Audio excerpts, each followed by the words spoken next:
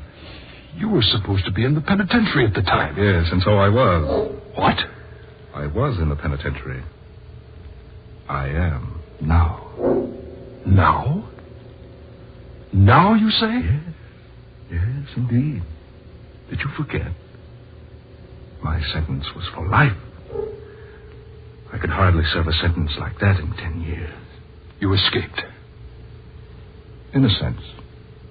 What do you mean? I haven't the inclination to explain it to you now. Suffice it to say, it has been impossible from the first to imprison the one whom you first knew as Dr. Abraham Holtz. How could you be in prison and here at the same time? Mad. You're mad. Completely. Well, that is probably what the doctors would say, yes. But I repeat, their plain, out-and-out stupidity is as amazing as it is alarming. I'm getting out of here. Out of here? Well, yes, of course. Go right ahead. You bet I will. I'm going to get out of here so fast Well? Something delaying you, Wentworth? My leg. I can't move it. What have you done to me? I've merely made it a little inconvenient for you to leave.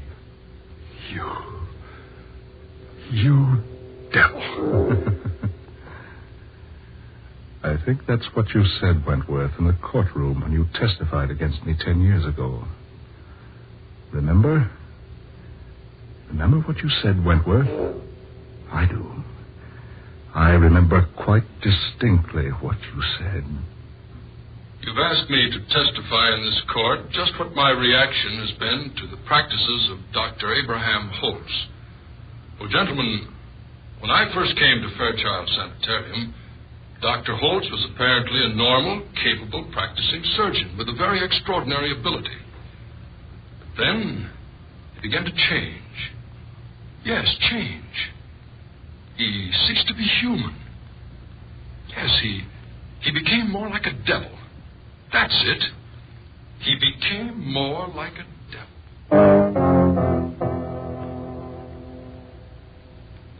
You remember that, don't you, Wentworth? Oh, I only said what I thought was true. You did cease to be human. You treated me and the rest of the interns like we were beasts. You were like beasts to me. Suddenly everyone became beast-like. Because suddenly I found myself in a position that put me far above every other human on earth. Made all mankind to me like beasts are to man. What do you mean? Found yourself in a position? Sometime, Wentworth. Sometime soon, perhaps. You'll know. The electric warning. Someone has just entered the front door of the sanitarium. I must leave you now, but first... What are you doing? While I am gone, you must rest. Get away!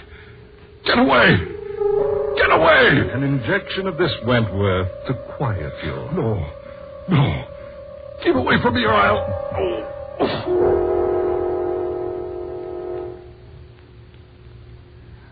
There. What will happen next will probably amaze you. You devil. You persist in calling me that, do you? Very well, Wentworth. At first, I was going to take only one of your legs in exchange for what you did to me with your testimony. Now, I shall take them both. No. You can't do a thing like that to me.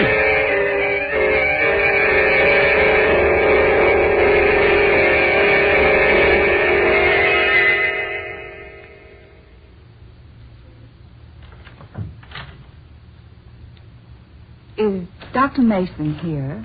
Miss Young? Yes, I have an appointment with the doctor. Go away, miss. Go away, quickly. What?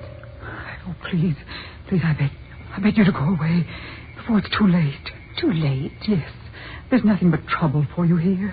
Trouble? What do you mean? No, I can't tell you. I can't. Just go away, Miss Young, while there's still time. Perhaps, nurse, Miss Young doesn't wish to go away. Dr. Holtz. Oh, please. Quiet. You will go take care of the patient in surgery, nurse. Yes, doctor.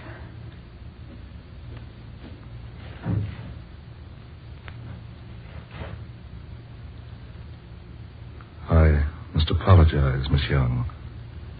You see, my nurse is quite upset. One of our surgeons operated this morning under most adverse conditions. A death resulted. The nurse has been quite upset about it all day because, well, to be quite frank, the surgeon was her brother. I'd warned him an operation would be fatal to the patient, but he went ahead anyway while I was away from the sanitarium. When I came back, I did everything I could to resuscitate the patient, but I was just minutes too late. I was compelled to discharge the surgeon from my staff. His sister is merely upset about the whole thing. She called you Dr. Holtz. What? Yes, I heard her. She called you Dr. Holtz. Did she? Well, that's her brother's name. She's so confused about everything. No. What? No, I said no. That isn't her brother's name. It's your name, Doctor. Miss Young. Yes. When you telephoned me yesterday, I knew there was something about your voice I vaguely recognized. Now I know. You're Dr. Abraham Holtz. You always were a very keen and intelligent woman, Miss Young. Dr. Holtz. It's nice to see you again, Linda. You escaped from prison. In a way. You lured me here. Pretended you needed a supervisor for your sanitarium. I should have known better. Yes, Linda, perhaps you should have. What do you want? I thought perhaps we could have a good laugh together over my court trial. Laugh? Yes, just so. You remember, don't you, that it was partially your testimony that sent me to prison? You had a fair trial? Are you so very certain I did? Of course. You had every opportunity to explain your devilish actions, but you refused. Devilish actions? Yes. You were a devil. That's what he said. Just a few moments ago. Who? Wentworth. Paul? Yes. And both of you called me a devil when you testified at my trial. Where is Paul now? You will see him, my dear. Much sooner than you expect. What do you mean? I have great plans for you, Linda. Yes, for you and Wentworth. You were supposed to serve life in prison. Life. Life, you say.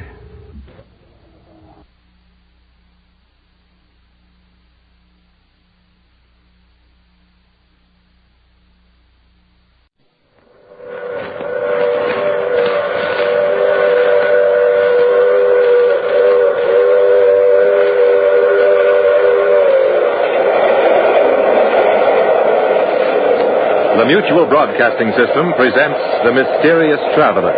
Written, produced, and directed by Robert A. Arthur and David Copeland.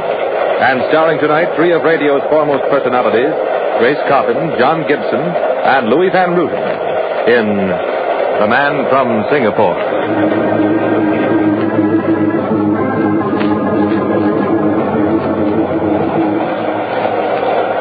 This is the Mysterious Traveler, inviting you to join me on another journey into the realm of the strange and the terrifying. I hope you will enjoy the trip, that it will thrill you a little and chill you a little. So settle back, get a good grip on your nerves, and be comfortable, if you can, as we follow the machinations of a ruthless woman. It's a story I call The Man from Singapore.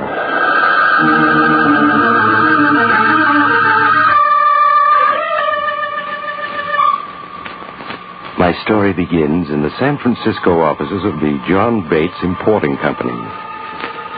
In a large, well-furnished office, Horace Riker, a junior partner in the firm, sits behind his desk, staring unbelievably at a letter which he holds in trembling hands. He reads the letter a second time, then agitatedly turns to the intercom box on his desk. Blanche, come in my office at once, please. Be right there. Oh, Lord. What can we say to him? What can we say? What is it, Horace? What's wrong? Come in. Close the door. Well, what is it? Blanche, this airmail letter I just received. He's coming back. Who is? You mean Bates? Yes, John Bates, our senior partner. After 25 years in the Far East, he's coming back. Flying? Yes, he's leaving Singapore this Thursday. He'll be here a week from today. Leaving Singapore Thursday? Yes. Blanche, how can you stand there so calmly? Do you realize what John Bates will do when he finds out? $100,000. That's how much I'm short. Horace, get hold of yourself. I took the money for you. You've got to help me. Bates will send me to prison if you don't, and they'll make you give everything back. They'll never get anything back. Never. The house, the car, the money. I'm keeping it. You've never met Bates. He's a vindictive man. He'll send me to prison, and you too, if he can. Oh, no, he won't. He isn't sending anyone to prison. He isn't? What'll stop him? I always knew that someday he'd return to this country. That this moment would come. And now it has. Yes. Now it has. I've had a long time to think it over. And there's only one thing we can do. What's that? John Bates is never going to reach San Francisco. What? He's going to vanish in Hawaii. Vanish in Hawaii? What are you talking about? He's leaving Singapore Thursday. He'll be in Hawaii Saturday evening, and we'll stop there overnight. You and I will be in Hawaii when he gets there. What for? I've told you. He's going to remain there. He's never going to reach San Francisco. Blanche, you mean... No. Oh, no. I'll have no part of it. Would you rather go to prison for 15 years? But murder. Yes, murder. We're living in a jungle where we have to kill or be killed. The sooner you get used to the idea, the better. I stole, Blanche, but I won't commit murder. I can't. You can, and we will. We're in this thing together to the end. But, Blanche, There are no buts. Now, you'll do exactly as I say. Just think, Horace. Once Bates is gone, this company will be really ours. He hasn't any relatives. There's no one who will come forward to make trouble. It's wrong. It's wrong. It isn't wrong. It's only wrong if we fail. And we aren't going to. Now, you and I are flying to Hawaii on Friday under assumed names. And we're going on different flights. I want you to shave off your mustache, dye your hair, get yourself a pair of heavy black rim glasses. Yes, Blanche. I guess it's the only way. I'll dress as a widow. Wear a black veil. Well, won't people wonder where we are while we're gone? We'll tell them we're driving up to my mountain lodge for the weekend. There's no phone there. It's completely isolated. We'll fly to Hawaii Friday morning and be back in the office Monday afternoon. You've had this planned for a long time, haven't you? Yes. You should know by now, Horace, that I won't let anything or anyone stand in my way. I've loved you so blindly, Blanche, that I suppose I've never realized how ruthless you can be. And it's my ruthlessness that will save us. Now, here's the rest of my plan. You'll take the flight that leaves at dawn Friday. Now, when you arrive at Honolulu in the afternoon, you're to go to the Dorset Hotel. When you arrive, hire a car.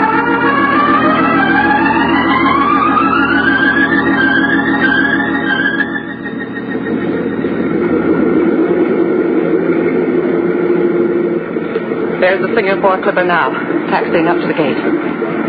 Bates will be getting out in a minute. Blanche, it's still not too late to change our minds, even if We've come to Hawaii for one thing, Horace, and we're going through with it. There's no turning back for either of us. Yes, but there are so many things that can go wrong. What if Bates doesn't... Nothing will go wrong if you do exactly as I told you. Look, the passengers are leaving the plane now. Point out Bates to me.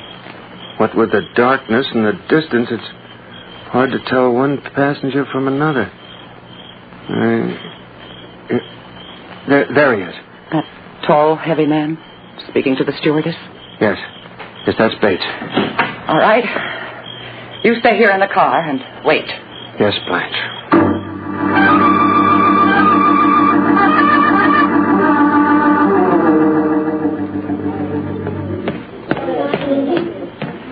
Pardon me. Mr. Bates? Why, yes? I wonder if I might have a word with you outside. Who are you? We've never met, have we? No, we haven't. My name is Vera Charles. I flew here to Hawaii with your partner, Horace Riker. Horace is here in Hawaii? Yes. As a matter of fact, he's waiting in a car parked just up the avenue. If we can step outside. Very well. What's Horace doing here in Honolulu? Perhaps it would be better if Horace told you. It isn't a very pleasant story. Just who are you, Miss Charles? I'm Horace's fiancée. Oh, I see.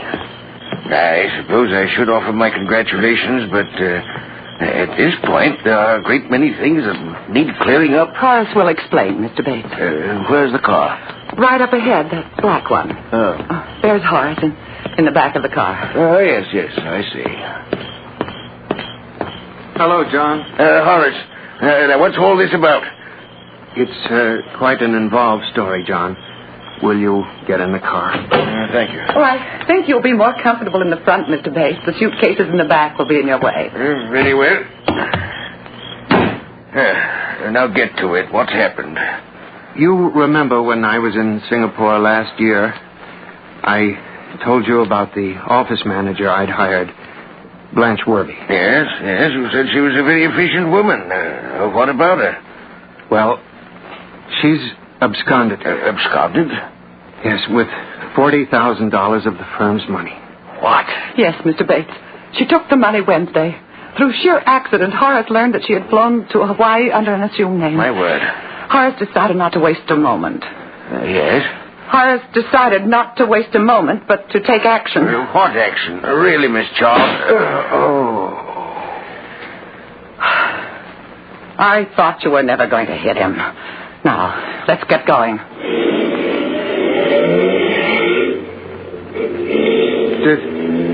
Did I kill him? No. He's only unconscious. But so far, so good. I doubt if anyone even saw him leave the air terminal. How far is it to the spot you picked? It's 30 miles out. They'll never find him, believe me. Blanche, I won't do it. I can't. I didn't expect you to. I'll do it. We'll bury him out there, and 4 hours from now, we'll be on a plane going back to San Francisco.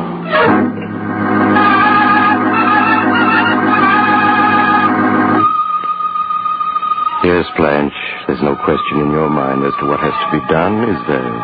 John Bates dies just as you planned and is buried in a lonely grave on a Hawaiian mountainside after all identification has been removed. Then you and Horace drive back to the airport. He returns the rented car, and as two utter strangers, you board a plane for San Francisco. You sit far apart, never even looking at each other. 8 hours later, you land in California. Disguises are abandoned at your apartment, and the two of you go to the office, acting as if you'd just returned from the mountains. As you enter Horace's office, he sinks despondently onto the couch. Get hold of yourself, Horace. It's all over. I admit it was quite a strain, but it's all over now. But the police... What about them? Bates' plane is due to land this afternoon at 4. When he doesn't turn up here at the office, we'll start making inquiries. In the end, we'll turn to the police. They'll establish that he reached Hawaii and disappeared. We have nothing to worry about. You're sure, Blanche? You're sure? Of course I am. With Bates dead, we don't have to worry about the books. They're in perfect order. And in time, we'll own the company outright. Yes, it's going to be nice. We haven't a thing to worry about. Not a thing.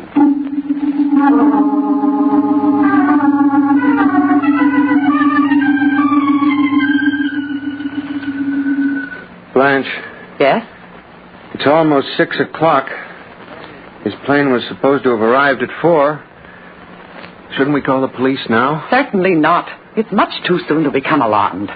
Tomorrow morning at 11 or so, when Bates hasn't arrived, you'll call the airlines and make inquiries. And the following day, we'll go to the police. All right, just as you say. Oh, relax, Horace. I'll do the thinking. Yes, Blanche. It's 6 o'clock. What about supper and some drinks at the club? Oh, fine. We can stand a little relaxation. I'll get ready and... Someone came into the office. The staff have all gone. Perhaps one of them came back. I'll see. Can I help you? Yes. Yes, maybe you can. My name is Garrett. Fred Garrett. Oh, well, come into my office, Mr. Garrett. Thank you. Now, what can I do for you? I said, what can I do for you? I don't like people who stare. I'm sorry. Haven't we met before? No. I always remember people with bad manners. You still haven't stated your business, Mr. Garrett? I'm looking for Mr. Bates, John Bates. Mr. Bates? We expect Mr. Bates in the office tomorrow morning. Oh. Well, then you've seen him, spoken to him? Why, no, not yet. His plane only arrived 2 hours ago. Yeah. Well, the plane arrived, but Mr. Bates didn't. He didn't? You must be mistaken. We have a letter here from him that says that... He wasn't on that plane. I know. How do you know? I boarded that plane in Singapore with Bates. Sat beside him all the way to Hawaii. Got to know quite a bit about him after a while. Well, Mr. Garrett, if you say he didn't arrive this afternoon, then I suppose he didn't. Possibly he decided to spend a few days in Hawaii. Yeah, you're wrong again. Wrong? Yes, because he told me he was in a hurry to get to San Francisco. In fact, we had tickets on the same plane. Adjacent seats. I see. What do you make of it? Well, this I do know. I left Bates in the air terminal in Hawaii to buy some cigarettes. When I turned to look for him, I caught sight of him going out the door with a woman. You're staring again, Mr. Garrett. Yes. You know something? What? The woman I saw Bates leave with, she looked like you. Well, that's preposterous. Why, Miss Werby spent the weekend at her lodge in the mountains. You don't say. We do say. I hope it stands up. What do you mean? Let's skip the preliminaries. I'm betting that if the police found out what I know, it would give them an entirely different slant on the whole disappearance. That weekend in the mountains wouldn't stand up. Blanche, if he... Shut up. How much? Swanky office you have here. How much? You know, on that plane trip, I managed to get quite a bit of information out of Bates. Told me he hadn't seen the States in 25 years. Alone in the world. No relatives. What are you getting at? The office force expects to see John Bates here tomorrow morning. Right? Well, they're going to. Well, what are you talking about? What's the matter, Mr. Riker? Don't you recognize your partner, John Bates? No, that's the price we won't pay. Oh, now, let's not be too hasty. Look at it this way. If I'm John Bates, then John Bates can't be missing. Which means there'll be no need to notify the police, start an investigation which may end, well, who knows where. From the looks of this business, I'm sure there's enough for 3. No. I'm afraid I can't take that as an answer. Tomorrow morning at exactly 9:30 a.m., I'm going to walk into the reception room of this company. The rest will be up to you.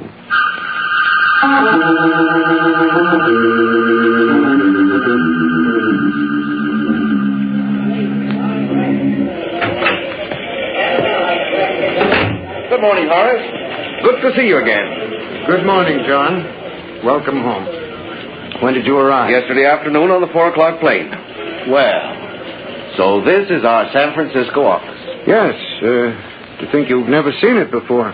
Oh, John, this is our office manager, Miss Werby. Blanche, this is Mr. Bates. How do you do, Mr. Bates? Well, so you're Miss Werby. Horace has written so much about you. This way to your office, John. Oh, thank you, Horace. Hey, it's good to be back in San Francisco after all these years. It's hard to believe I've been gone 25 years. Here we are. I hope you like the way it's decorated. Yes. Very nice. Very nice indeed. I'm glad to see that you two decided to act sensibly. It shows excellent judgment. I think we'd better have a clear understanding about everything right now. Of course. Now, as far as the business is concerned, I have no wish to interfere with the way it's being run. I'm sure that I can trust you two, and that the books will be in perfect order. There's more to it than that. I want to know just what... Come now, Miss Werby. Let's not go into details when I've been home less than 24 hours. We'll discuss it another time. Horace, would you have the cashier make out a check to me for $5,000? $5,000? Yes. I'm going to spend the day looking for an apartment, buying a car, acquiring all the necessities that a man in my position must have. Now, hurry it up, will you, Horace?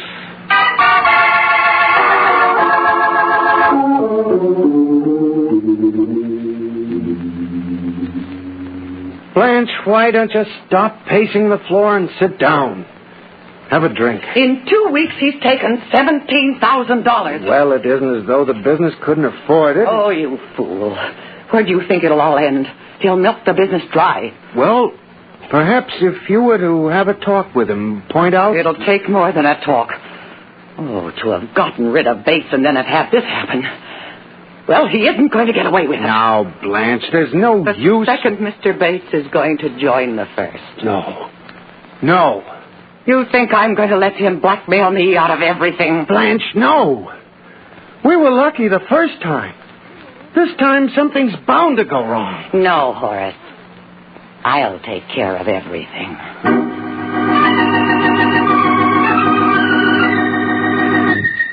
Yes, Blanche, you've known it would have to be this way since the day that Fred Garrett walked into the office, haven't you? In the 2 weeks that have passed, you've already formulated a plan. Your coldness towards Garrett gives way to warmness. Soon he's spending more and more time in your office. Then one day, you invite him up to your mountain lodge for a weekend. He arrives on a Friday evening, pleased to find that he's your only guest. Dinner was wonderful, Blanche. So was the liquor, the place, and most of all, you. Thank you. You're the perfect guest, Fred. Easy to please. Not Fred, Blanche. John Bates. Yes, of course. I keep forgetting. You shouldn't. John Bates is a much safer name than Fred Garrett. In more ways than one. Another drink? Sure, why not? You having one, too? Of course. Fine. You and I are going to get along, Blanche. Going to get along.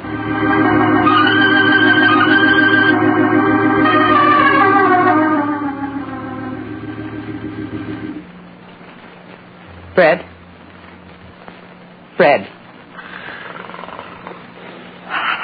That's it. Fall asleep, Fred. Horace? Yes, Blanche. Is he out? He's dead to the world. I thought he'd never pass out. It's almost 1 a.m. The late hour makes it all the better. The road will be empty. Now, pick him up, Horace, and carry him out to the car while I get his suitcase. Yes, Blanche. He's real heavy. Hard to manage. He won't be for long, Horace. Not for long.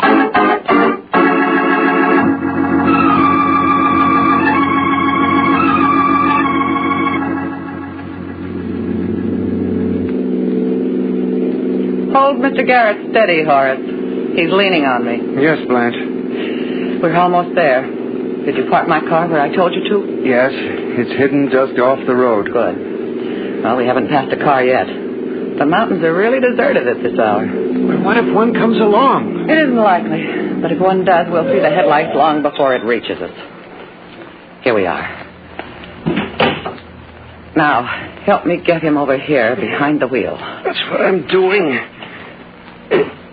There. Good. Now, get out and come around here.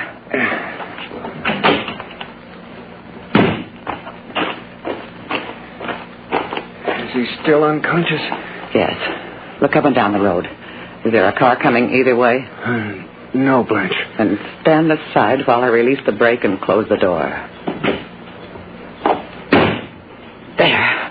Now, Horace, one push.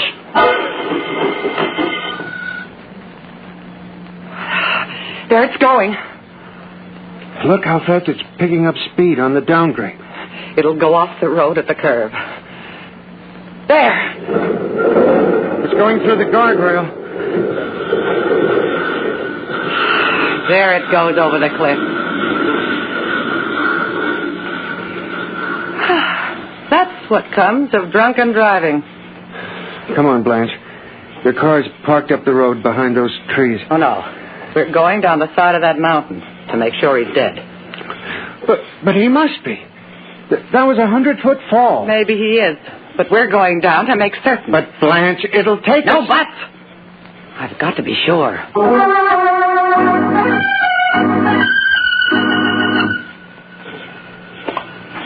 There's the car. Near the stream. It's completely demolished. He couldn't have lived through that. He'd better not have. Look, Blanche. There he is, lying near the car. He was thrown out by the crash. Yes. See if there's any heartbeat. No, Blanche. I don't want to touch him. All right, I'll do it myself. Is he dead? I can't find any heartbeat, and yet I'm not certain. He must be dead. No one could survive that fall. Maybe not, but we'll play it safe. What are you going to do? Horace, help me drag him the few feet to the edge of that stream. We'll leave him by the edge of the stream, face down in the water. Blanche, must we? I'm sure... Take one of his arms. That's it. Now, pull him along slowly. That's it. As if he'd crawled to the stream for water. There. His face is in the water. We'll wait a few minutes, and then we'll leave. What did I tell you, Horace? It's worked out perfectly.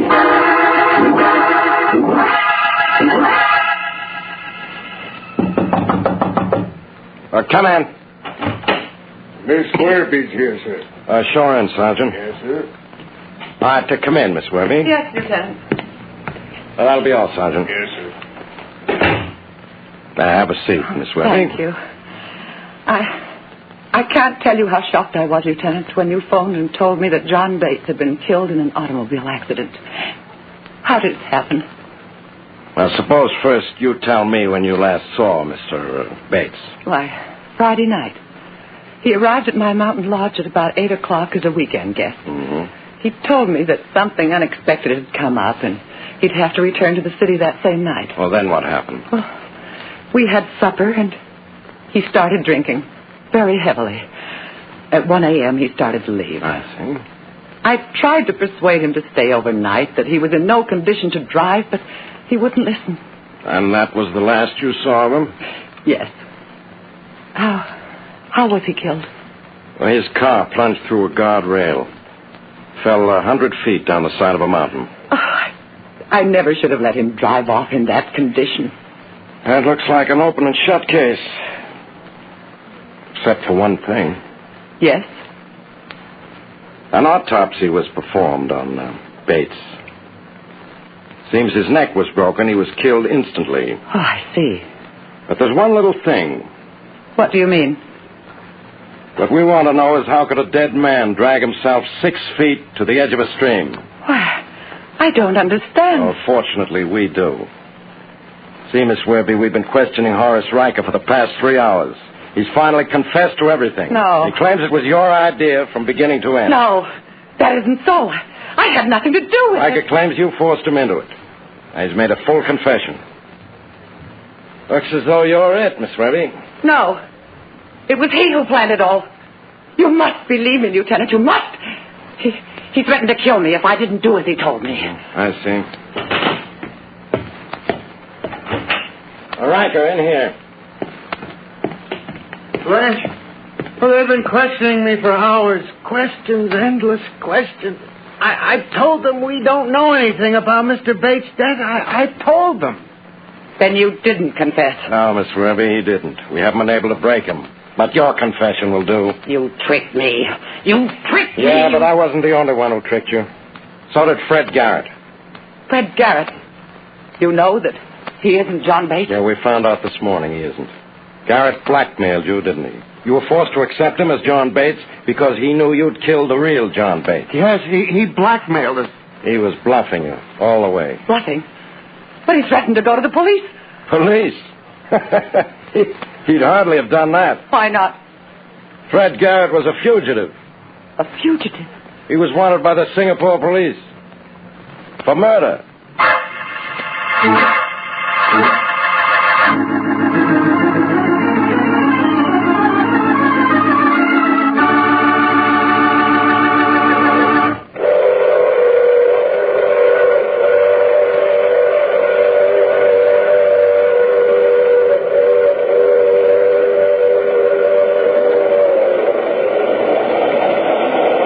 This is the mysterious traveler again.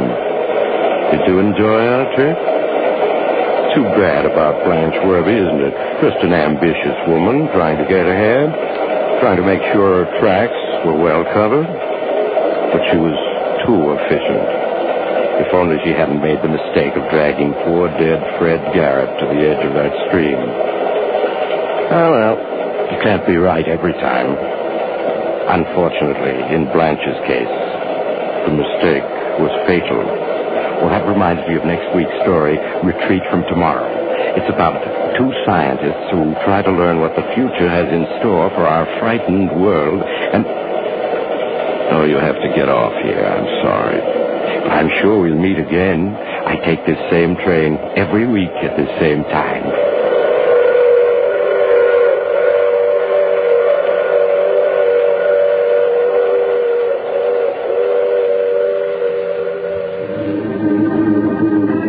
You have just heard The Mysterious Traveler, which is played by Maurice Tartlett. In the cast were Grace Coppin, John Gibson, and Louis Van Ruten. Original music is composed and played by Al Canutt. This is Bob Emmerich speaking. All characters in our story were fictitious, and any resemblance to the names of actual persons was purely coincidental.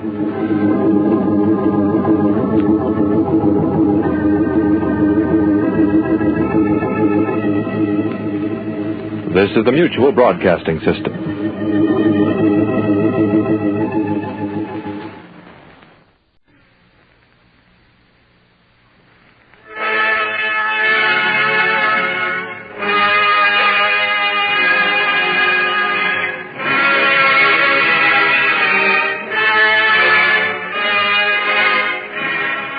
Ladies and gentlemen, we now present George Edwards in Dr. Jekyll and Mr. Hyde.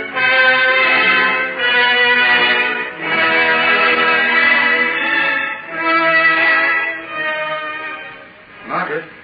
Margaret? Why, John, when did you get back from London? Oh, just a few minutes ago. I caught the early morning train. Why didn't you let us know? I made up my mind in a hurry and didn't wait to send a telegram. Tell me, are you glad to see me? Of course I am. You'll be just in time for the garden party at Lady Winston's. You can be my partner in the mixed doubles if you like. Oh, I'd love to. But I didn't come all the way down from London to play tennis with you, Margaret, my dear. You look very serious. What's the matter? I've got something to tell you. Shall we go for a walk through the garden? Yes, by all means. I was just going out when you called me. I wanted to pick some delphiniums for your mother's room. You don't know how much I love to see you so much at home down here, Margaret. You just seem as though you belong.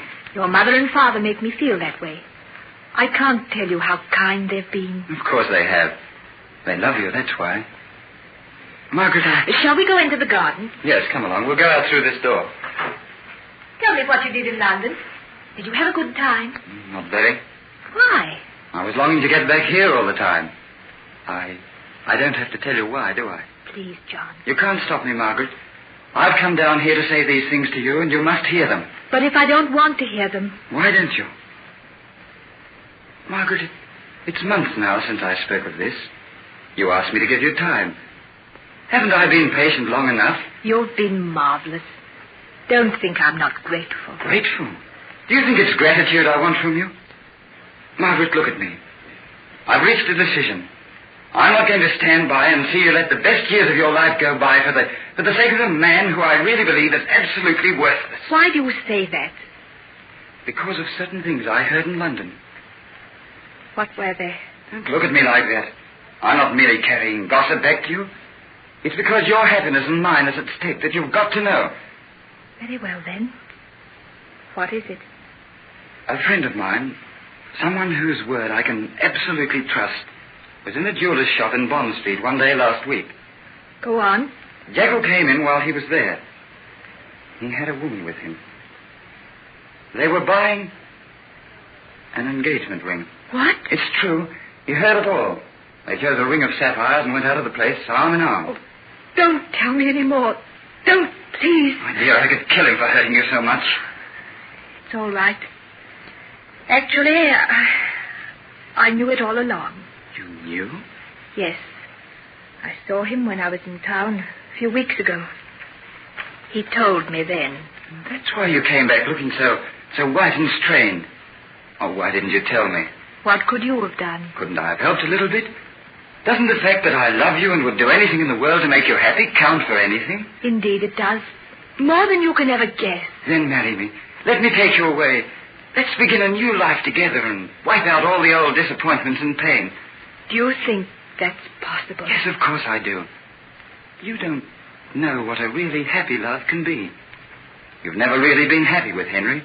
There was always some sort of dark shadow over him all the time. Perhaps you're right. And perhaps that's why I loved him so much. He seemed to need love more than anybody else I knew. It'll take more than your love to help him now. What do you mean?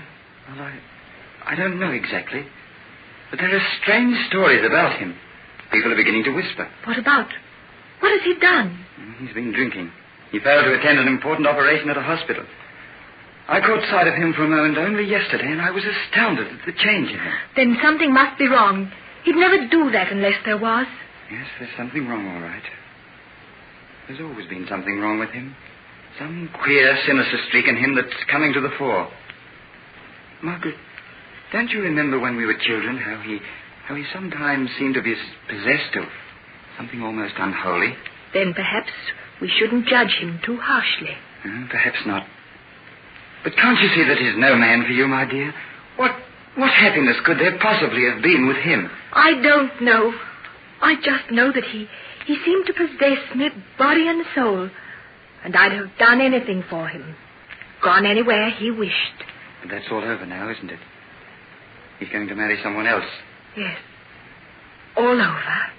And you? Aren't you going to marry someone else? Someday? I suppose so. Then let it be soon. Don't let the time slip by. Oh, how can I take so much from you and give so little in return? I'll be content. Just to have you with me always is... Oh, I'm so tired, John. So tired. Yes, I know. I'll help you to forget. We'll be happy together. We'll be happy. But I don't think I'll forget. Ever.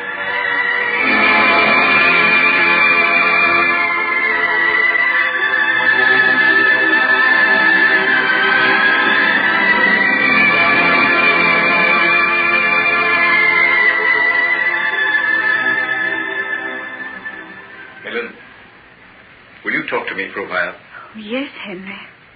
I've come to tell you that I've reached a big decision about you. I'm going to send you away to my house in the country. What do you mean? What are you going to do with me when I'm there?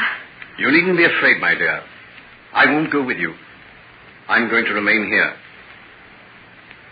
There'll just be you and your mother and the servants to wait on you. Why are you doing this, Henry? Because I can't pretend to you any longer. You were right, Helen. What you saw that night in your house in Bloomsbury is true. Then you admit it. It wasn't a terrible dream. It really happened. Yes, everything you've said is right. I did come to you in the shape of Hyde. I did take that dreadful dose, and you saw me change back into Henry Jekyll with your own eyes. No. In spite of myself, I've begun to believe you. I've begun to think that it wasn't possible. I know that. But something happened last night that makes it impossible for me to go on deceiving you. Henry, you look terrible. You're pale and trembling. What has happened? A punishment more terrible than anything I ever imagined has descended on me. And I must face it alone.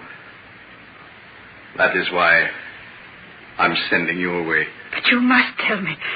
Sometimes I think I'm really going mad. I know what I saw. Yet I know it isn't possible. In the realm of science, my dear, nothing is impossible. What has science got to do with you and Edward Hyde? Everything. It was my knowledge of science, imperfect though it is, that brought him into being. What do you mean? You're not saying that you created him? No. That was done the moment I was born. Edward Hyde is nothing more or less than the visible form of my lower, baser self. I can't understand. I know I saw him. I know I saw him change to you. But still I feel it isn't possible. Let me put it this way. You know that within yourself there are two forces. One for good, one for evil. Haven't you been conscious of them? Of course, that applies to everybody. To everybody. But only to me occurred the thought that these two elements could be freed from one another. The evil to follow his inclinations, the good to pursue his highest ideals, without the constant urge to abandon the austere path of the spirit and indulge to the full the flesh. Henry, when I hear you speak like that, when I see your face as it is now, all the horror of the past few days vanishes. You're once more the man I loved and worked with. I can see again the tender, compassionate face of the saint, bending over the suffering men and women who came to you for help. Can't we forget all that happened? Can't we go back to the clinic again? They're waiting for you, Henry. I can never go back again. Why? You can't desert them. Think how they need you. Who'll look after them if you're not there? I hope that you and my friend Hugh Lanyon will take my place. But why? Why? I don't understand what you've been telling me. Seems like some sort of nightmare. Oh, if only it was. If only I could wake and realize that the horror that possesses me was nothing more than a dreadful vision of the night. Henry, tell me, what is it that makes you shudder and turn pale? I've brought this terrible fate on myself. Therefore, I must endure it alone. But what is it? What? In the beginning, it was Jekyll who was stronger than Hyde. And now it is the other way. Hyde is the master. I am now his slave. But how? He takes possession of me any time he likes. No. At one time, he could only appear when I took the medicine. Now I have to take it to change myself back into Jekyll. Oh. It happens more and more frequently. I have to take stronger and stronger doses, even to the danger of my life. Henry, no. Oh, no. Oh, don't cry, dear. Don't cry, dear. I had no right to tell you. Yes, you had. I wanted to know. We'll fight it together. There must be some way. None that I know of. You must go on taking the medicine. You must fight against him all the time. But I can't fight. I can't fight. I feel myself growing weaker. Weaker after each attack. At one time, Hyde was weak and puny. Now, he has been indulged to the full. He is possessed of a terrible strength. He attacks me like a raging monster. I have no power to resist him. Perhaps if I were with you... No, never dream of such a thing. I couldn't answer for what might happen. He's now so vile, I dare not let him loose.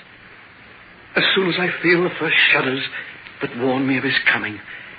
I have to lock myself in my laboratory, where no one ever comes, and where I keep the drugs that can restore me back to sanity. But as long as you have that... Ah, yes, as long as I have it.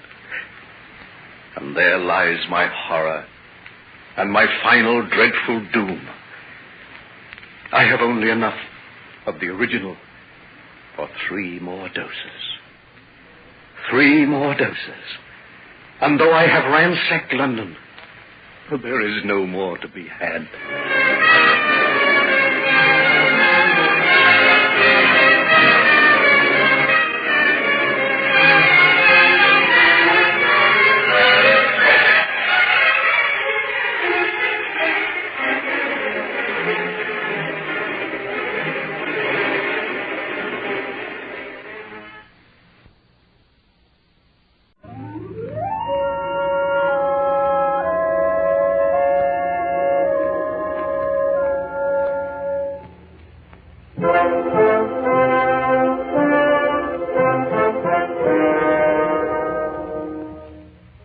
The term guardian angel has been so much used as a mere form of expression as to have degenerated to a term of no meaning whatsoever. But the mysterious adventures of Walter Haskell and the Chinese Society of the Black Drakes makes one wonder and think that perhaps guardian angels do deserve more thought and investigation. The scene is Sydney, Australia. The time, July of 1935. A group of businessmen are staying at Walter Haskell's home, where preparations have been made to embark on a business deal that will take most of the party to Persia. The house stands back from the highway, a clear 100 feet of lawn stretching away on every side, and the estate itself 4 miles beyond the outskirts of the city proper. Haskell has just signed an important paper, and only his signature to the last and final paper is required. Well, Walter, everything seems pretty well lined up. Yes, Alec. Can't see much possibility of a slip-up now. No doubt at all in my mind that what the thing will be successful. In fact, it can't fail. Oh, Mary. Mary. Yes, sir. Coming, sir. Some tall, cool glasses, Mary, I think, are in order. Oh, yes, sir. I am almost ready, sir. Ah, someone at the front door. At the front door? Impossible. I've been standing watching here by the window. Well, someone's there, all right. Oh, but the master, Mr. Haskell, is busy. I'm sure he doesn't want to see anyone just now. Who is it, Mary? A Chinese. You know me, master? Yes, I know you. I have come to warn you, master. Do not go to this far land if you would live. What? As before, master, I warn you. Do not go to this distant land. It will mean your death. Yes? Well, what the dickens is the idea? Why, where did he go? Well, out the door. I know that, but he isn't walking down the driveway. And how did he get out here all the way from town? No motor car at the gate. Walter, what's wrong? I'm all right. But the deal's off. Oh, I say now. Oh, you can't back down now. You're not going to let I'm not going contrary to the warning of the Black Drakes. Well, not afraid, are you? No, nothing to be afraid of. But I'm not such a fool as to run contrary to sound good advice. But who was this old Chinese? Sit down, fellows. I'll explain. It certainly needs some explanation. Over 30 years ago, when I was second officer on one of the castle boats, we were tied up at Shanghai. I was on my way back to the boat when I saw a little Chinese struggling with a couple of toughs on the waterfront. I ran down the street and threw my weight in with a little... No. Take that, you little blighter. Take that. Lay off there, will you? Hey, who are the blazes you coming in here? Well... Oh! Well, I think that settled them. They won't bother you anymore. Well, I'm sorry, but I don't talk Chinese. The thanks of the Society of the Black Drakes is yours. Society of the Black Drakes? What are they? Oh, that, master, is not to be explained here. Come with me. Come? Where? In here. This doorway.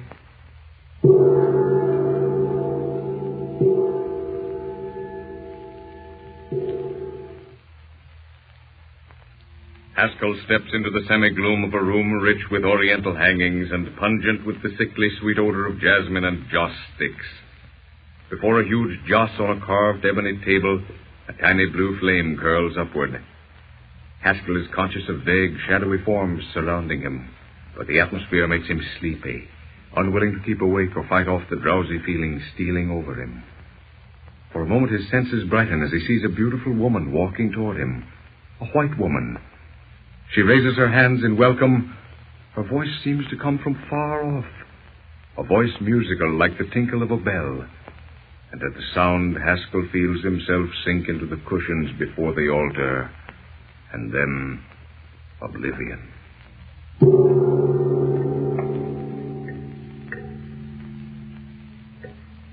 I have no recollection of what happened until next morning when I awoke and was told that I had been made a member of the Black Drakes. One of the first things I noticed was this strange ring which has been placed on my finger. It is the ring worn by all members of the Black Drakes. Months passed and I forgot all about the matter until one day in Liverpool I was making ready to sail on the Empress of Rawnpaw when I heard a knock on the door. Come in. No sail on boat, Empress of Rawnpaw. But I must sail. Why, I booked passage. You sail this boat, you not come back this place no more. You not come back any place no more. What the deuce do you mean? No can say more. But more better, you no sail that boat. Listen to me. After all, Why, he's gone. Haskell looked down the passage, but no signs of the Chinese. He started for the boat, but at the foot of the stairs, a Chinese stepped out of the shadows. At the next intersection, another representative of the Black Drakes. At the docks, as he went to his cabin, voices, figures, warnings, soft, sibilant voices whispering in his ear. You no sail on that boat. No sail that boat. No sail Empress boat. No sail Empress boat. We'll be right back with more of this unsolved mystery right after this. And now let's return to Unsolved Mystery on When Radio Was. In a daze, I left the ship and returned to my hotel. I thought my mind was going. All the way to the ship, these voices in my ears. But on my return to the hotel, everything was quiet. I was afraid to go to a doctor, in case he'd tell me I was losing my mind. But 3 days later, I picked up the newspaper, and there was a report of the foundering of the Empress of Rawnpaw. Great Scott, man, that could be coincidence. Certainly nothing else but coincidence. Yes, that's what I thought. Or at least, that's what I tried to convince myself of. But about 5 years later, some friends invited me to spend Christmas with them at Dundee in Scotland. I went to the ticket office, bought my ticket, and just as I turned away from the window... No go that plane. You again? Oh, yes. Anytime danger threaten you, I come. But, now listen, a train is just... You, Savvy, one time save life of one of member of Black Drakes. Every time you make mistake, I come speak. You no need be afraid. Only when then danger come you... Black Drakes must help. But I promised to go to Dundee. I can't leave my friends. You go another train. This train too much danger. I started to argue, but the Chinese had disappeared. Well, I don't know whether or not you fellows have ever heard of the Elliott disaster, but in any case, the train I would have taken was in that wreck. And that can't be called coincidence, because there have been too few wrecks on that railroad to measure coincidence. Well, that is a bit startling, I admit. But even so, this deal is different. Wait. It doesn't make any difference where I am or where I have been. I've been warned. I'm used to it now, and it doesn't scare me. Even during the war, when I was on leave, I cut my leave short 24 hours and sailed on an earlier boat. The boat I would have sailed on was torpedoed. Well, I think it's carrying superstition to too great lengths when you grab a perfectly good business deal. So you think. But don't forget this. If I am saved by not going to Persia, so are you. And a fat lot of good a business deal is if it costs you your life. Then your mind's made up? It certainly is. I am not going, and that's that. And 6 months later, these same business associates were gathered in Haskell's home, marveling over the fact that they all owed their lives to the warning of the Black Drakes. For in the tiny village in the hills of Persia, a group of fanatics had run amok and killed every white man in the vicinity. The white men who had taken over the business deal that Haskell had given up because of the warning of the Chinese guardian of the Society of the Black Drakes. In just a moment, you will hear a solution to the mystery of the Society of the Black Drakes.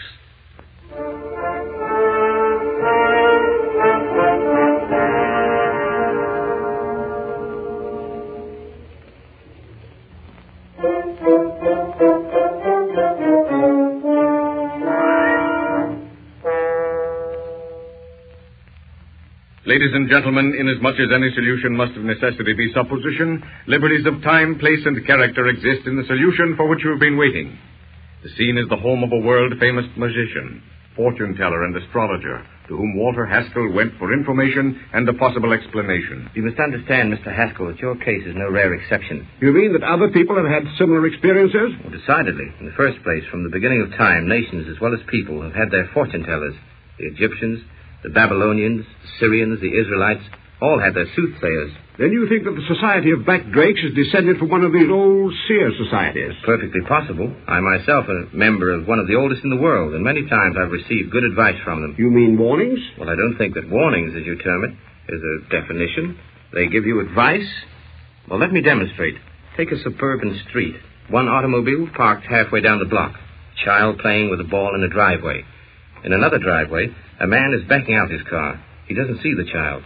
Now, Mr. Haskell, if you're about to drive down that street and the child's ball is going to roll out in the roadway, what's going to happen? Why, I don't know. Are you going to hit the child? No, I'll swerve to the other side of the street. Then you'll hit the car backing out of the driveway. If you succeed in avoiding that, you'll hit the parked car.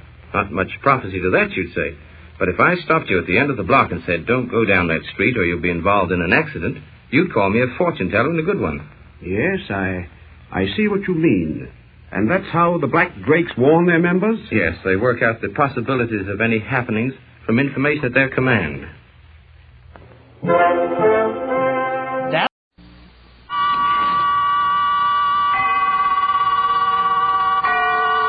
Autolite and its 96,000 dealers bring you Mr. Herbert Marshall in a story taken from life. Tonight's presentation of Suspense. Tonight, Autolite presents Betrayal in Vienna, the true story of a man who traitorously destroyed an empire, starring Mr. Herbert Marshall.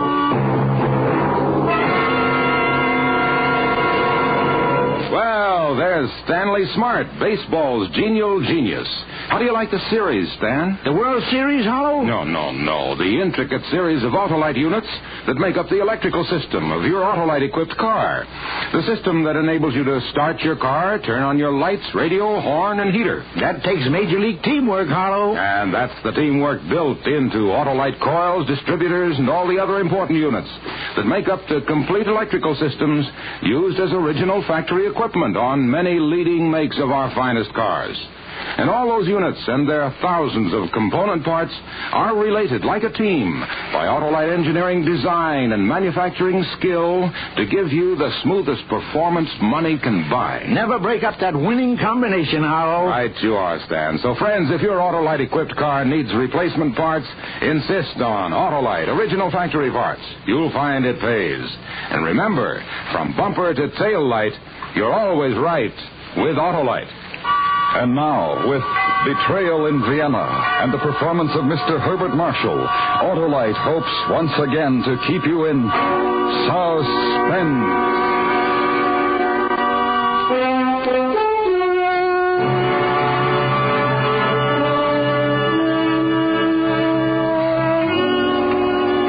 September 15, 1913. Today started much like any other, but one thing I now understand. It will end differently. And more than the day will end, much more. This afternoon I called, as I often do, on the Countess von Lenau. I asked not to be announced and stood unnoticed in the doorway. Her charming salon was crowded with guests and overflowing with music, and the familiar brilliant scene was suddenly precious to me. Then I heard Lieutenant Haushofer's voice, low but sharp in my ear. Colonel. Yes? We've just received word Helsinger was shot this morning as a spy. Come.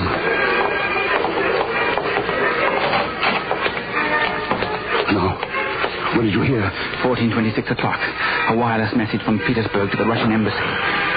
May I fetch you something, sir? Water? Here, let me help you to a chair. No, I'll be all right. Sir, I know, everyone knows how much Captain Helsinger meant to you. The report said he died with great courage. Enough? Yes, sir. They've done us the courtesy of sending his body home. Have you any instructions, sir? Talk to General Stryker. Arrange a military funeral with all honors. Of course, sir. That's all. Yes, sir.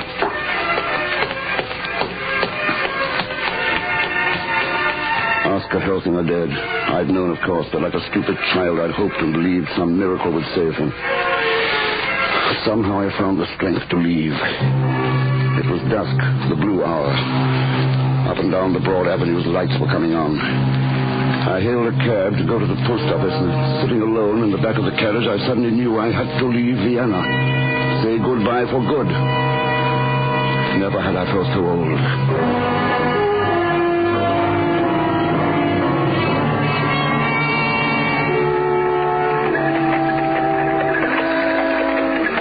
My driver stopped at the side entrance to the central post office. I told him to wait. Before I went in, I turned the collar of my topcoat up and pulled my hat brim down. It was closing time, and the great building was almost deserted. I crossed to the main desk. Yes, sir? Opera box number 13. Well, the letters addressed to opera box number 13. Yes, of course, sir. I look. 1 moment. I'm in a hurry. Yes, sir. I'm looking. I don't seem to find it. You're sure there are letters, sir? I mean, addressed like you said? Certainly. They've been here weeks. I've been too busy to call for them. Yes, sir, but I don't... You're looking on the wrong side. The box to your right there.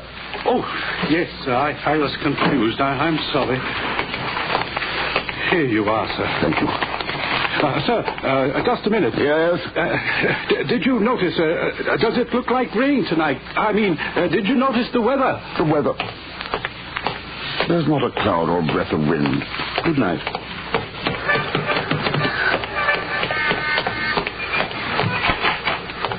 Kaiserhof Cafe. Hurry.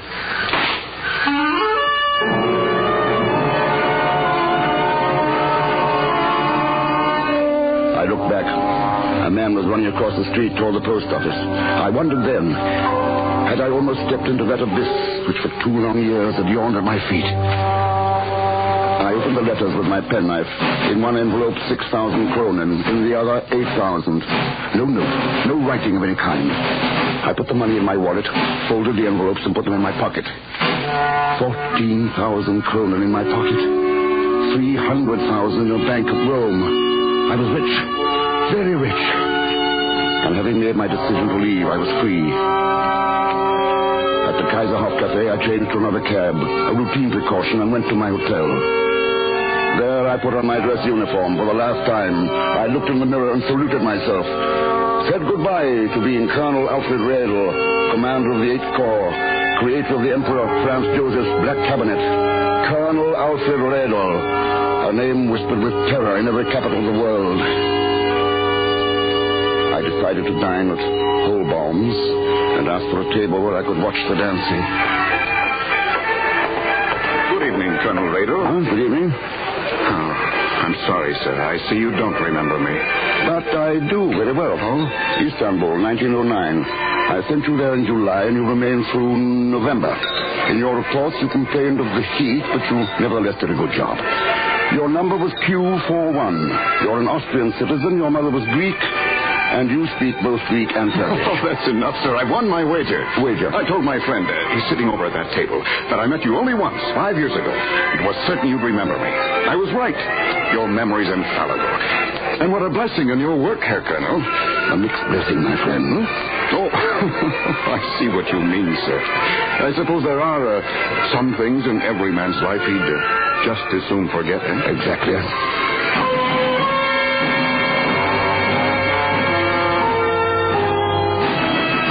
He was thinking of the innocent follies of a man's youth, while I was thinking, remembering again with icy clarity that day 2 years ago when my secret life began. How I wished I could forget that day. For until then, I enjoyed my life, my friends, most of all my work. For I had created a secret service, which I could have matched with Scotland Yard or the Deuxième Bureau.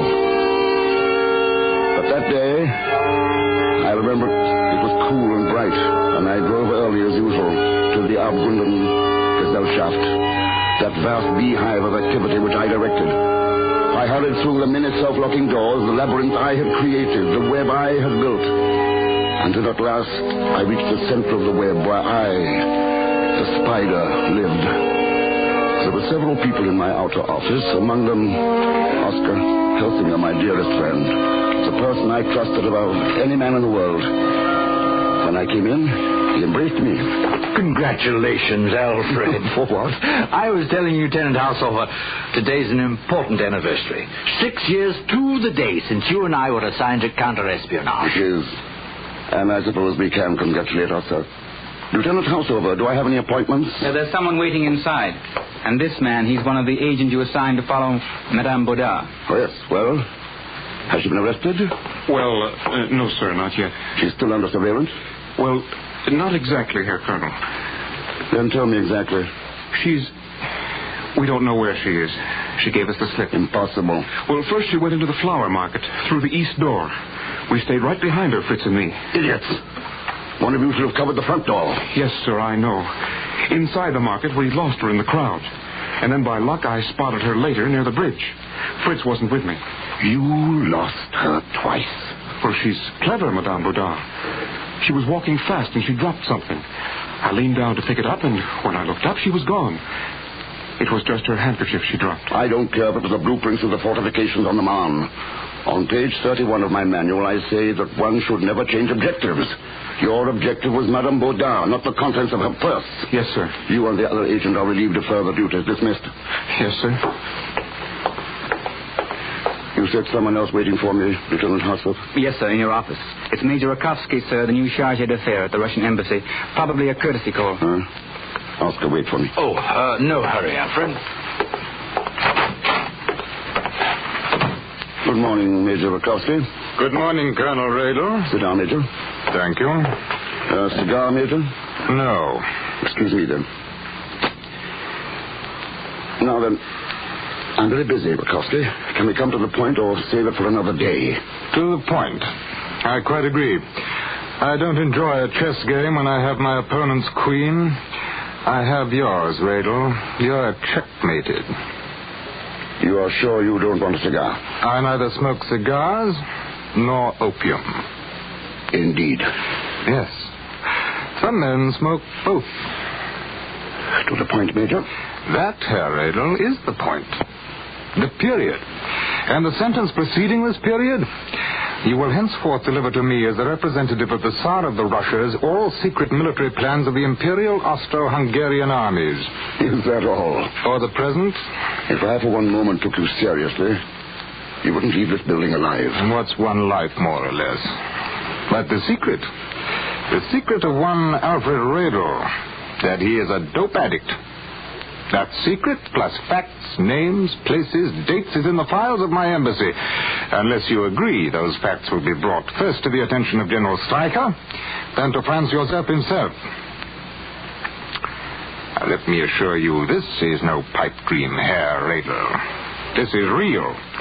And these 20,000 gold kronen are also real. We'll arrange future payments through the post office. You wonder why we pay when we don't have to, huh? Well, because the money will be some consolation for you, and we are not unfriendly. Oh, come here, Radel. You needn't fear you'll be discovered. Who'd suspect a man in your position? Well, I know this has been sudden, but you realize you have no choice. No choice. 1 week from today, then, at the Este Café on Birkenstrasse. He'll be there at 2. Good day, Herr Radel.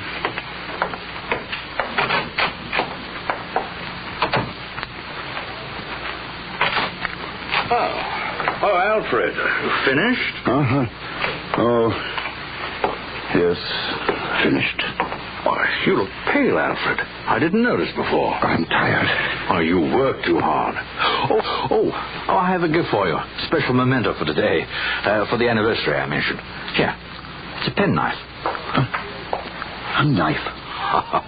You're thinking the old saying about a knife between friends, but it doesn't mean friends like you and me. You know, I wanted to have that silk sheet embroidered with your name and insignia, but there wasn't time. I can still have it done. No need. No, I'll have it done. It's a beautiful piece of work. The knife. I thought so. Oscar, tell me. What creature devours spiders? Why, I don't know. I'll tell you, Oscar. Another spider. Spiders devour everything, even their own.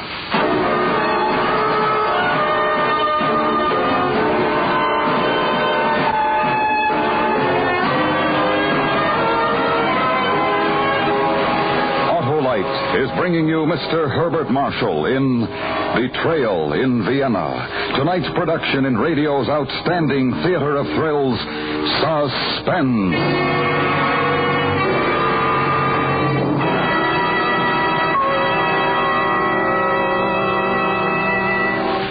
Say, Harlow, who's the league standout? Why, that famous Autolite electrical system, Stan. Every part matches perfectly to give your car the smoothest performance money can buy. And all the players on the Autolite team are related. You bet they are, Stan. The Autolite coil, distributor, and all the other important units and their thousands of component parts are related by Autolite engineering design and manufacturing skill, and are used as original factory equipment on many leading makes of our finest cars. That Autolite electrical system is as vital as a tie-breaking homer, Harlow. And, friends, because that electrical system is so important to the smooth and efficient operation of your car, why not treat it to a periodic checkup? See your car dealer or visit your nearest authorized Autolite service station. You can find the name of your nearest Autolite service station in the classified section of your telephone directory.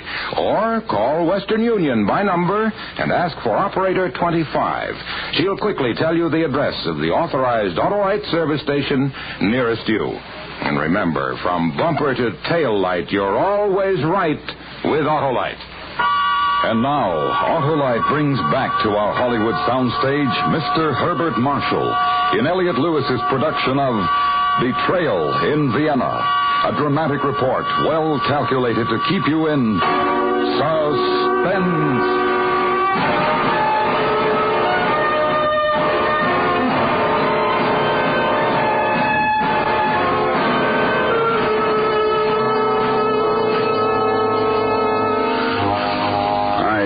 Devouring even my own, betraying my own, my country, my friends. But it's not really hard to betray your friends, not at first. The world doesn't change for you overnight. The sun shines in the morning and warms you, and a woman is still beautiful. Everything goes on as it did for a while. For myself, I constructed excuses. That plan for the three-pronged invasion of Serbia, which I handed over, can be changed. Then the Russians' information will be useless. As soon as I conquer the opium habit, and I am conquering it, I'll be free. Yes, I explained to myself, comforted myself. But still at night, I often felt a chill go through me.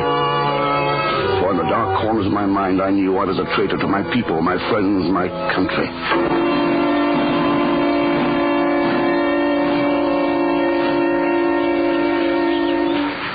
Radel, we've decided on the following plan. You'll arrest one of our spies, a certain Austrian named Zane. You'll put him on trial. We'll sentence him to death. Am I permitted to ask why? Zane is expendable, shall we say? But that's not our major purpose. You're a master at intrigue. Suppose you give me your guess. I will catch a Russian spy. I will force him into concession, since I will know everything about him using your files. The public will be amazed, shocked, pleased. I will be an even greater hero, and therefore more valuable to you. Radel, I fully believe you are worth the 100,000 kronen a year we pay you. That's a small price for the destruction of an empire. If I may be so bold, Herr Radel, that's the first stupid statement I've ever heard you make. You're not destroying this empire. Corruption and decadence are doing that. 1,001 corruptions, not yours alone. Are we more corrupt than you? We are not corrupt, in my opinion. Then you are a fool. Perhaps. But I'm a fool who's calling the tune, whereas you're a wise man who's dancing to it. Am I right, Herr Radel?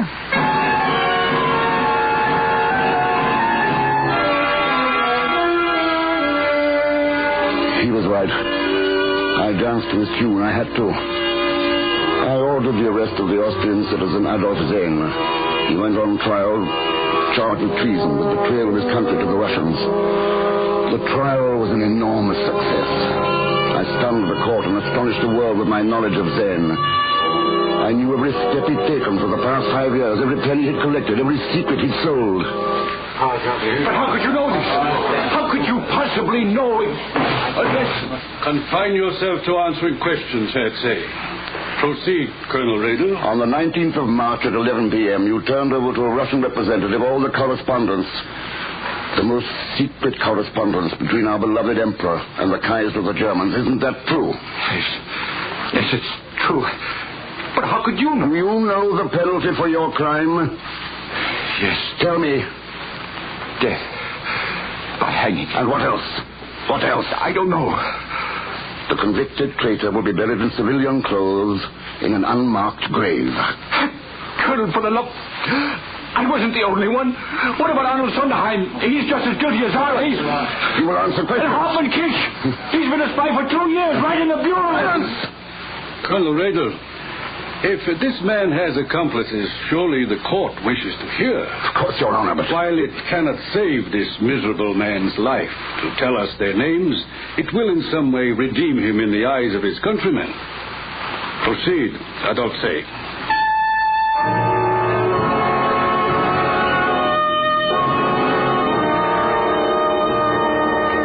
It wasn't that I was afraid he would betray me. He didn't know. Nobody knew except Major Rakowski himself. But I had been ordered to arrest one spy, try one spy, have one spy executed. And now he was implicating others. When the trial ended, I was congratulated by the Crown Prince himself. I was the most celebrated man in the Empire. But at 3 that morning, I was summoned to a meeting. You fool. We gave you Zehn, not Sonderheim and Kish. I could not control him. If you had the brains, you pretend you... No, never mind. The damage is done. Now, we want the name of your top agent in Petersburg. No. I hope that was an involuntary no. I no longer use opium, Major. I'm no longer your man. Ah? And how about the letters addressed to Opera Box 13, Herr Radel? The letters fat with Cronin you called for so regularly. You're no longer a dope addict, but you're a traitor. Then we can prove it. Now, come, the name of your top agent. But why? For what? Your prestige has been built up at great expense to us. Now, we must repair our own prestige. I won't do it. Plans are one thing. People are another. No, don't be naive. When your Austrian armies march, they'll be sliced to ribbons because of you. Thousands of men will die. Men I don't know. Don't trifle with us, Radel. The name. In Helsingfors, there's a man. Hjalmar Kekkonen. Nobody. I want your key man. In Kiev. You're a key man, Radel. Who is in Petersburg? In Petersburg? No one in Petersburg. There is, that much we know. His name. His name. There is an importer on the Nevsky Prospect. His name is Mirachinsky. He is our top agent. Ah? His real name is Oscar Helsinger. He is my friend.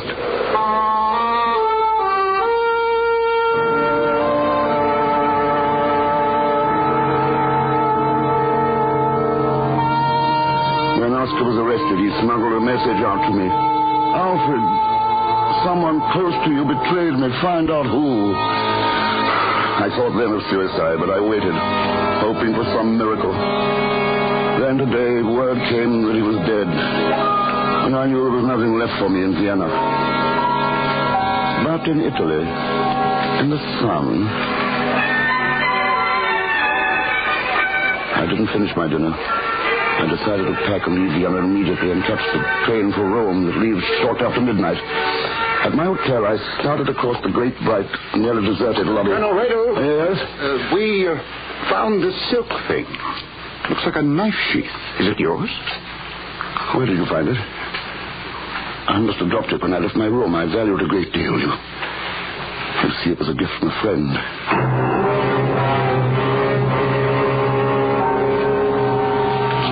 From a dead friend, betrayed by me. His dead hand reaching out to trap me. For at that moment I knew I was lost. Knew with dreadful certainty where I'd dropped the sheath. In the cab, with the ark I took from the post office. It had been found there by... Slowly I looked around the lobby and saw them. Drably dressed men, too obviously not looking in my direction. The postal clerk had signaled them when I called for the letters. They'd arrived too late, but somehow, by some stroke of impossible luck, they found the cab I took. And they traced me to my hotel. There's your elevator, sir. I'm not going up. Yes, sir? I've a headache. I think I'll take a walk.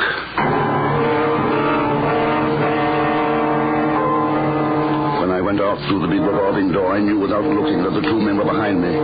My boots rang on the paving, but when I stopped, their footsteps sounded a moment behind me. I crossed the park. They followed. I knew they wouldn't kill me in the street. The government wouldn't risk the scandal. But with pain and pride, I knew, too, they would surely kill me somewhere. For men from the organization I had created would follow their quarry to the ends of the earth. I ducked into a great coffee house and cut out another door. One was waiting there. The other followed me through. I tried to trick them then by tearing the envelopes to bits. The envelopes marked Opera Box number 13, screwing the paper in their parts. But they were well trained by me. They never faltered. They left the evidence blowing down the dark street in order not to lose their man. Then I knew it was hopeless. I went back to my hotel and sat down in my room to wait.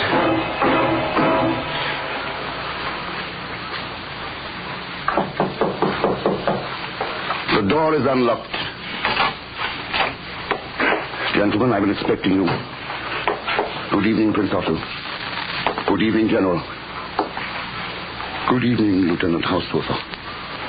Colonel Rader, we would like a complete account of all your activities. I will write an account, if you permit me the time. Of course. Colonel, how could you have done it? It wasn't difficult. Treason takes over a man's heart as the camel invaded the poor Arab's tent. A little at a time. First, a man betrays himself. But how, sir? A man like you. I indulged myself. I was an opium addict. Committed to opium, I was forced to commit myself further. Have you a gun, Colonel? That's the best way, of course. Have you a gun? No, sir. Lieutenant? I have a Luger. General Stryker, I believe, carries a Mauser. I prefer the Luger. Here you are, then, sir. Come, gentlemen. We will wait downstairs.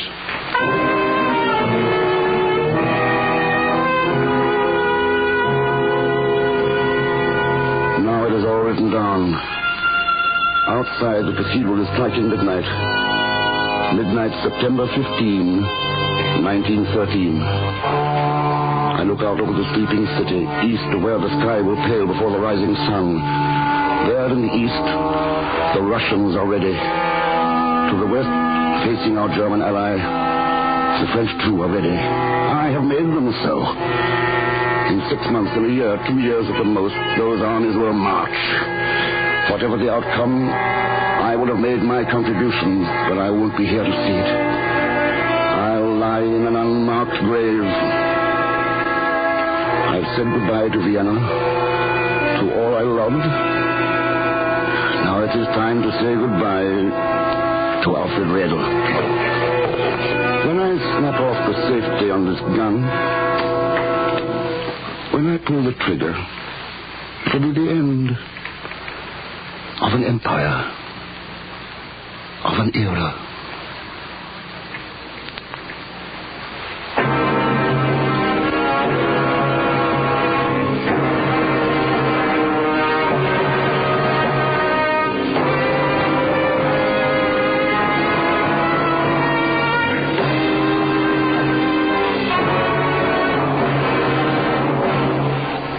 Suspense. Suspense.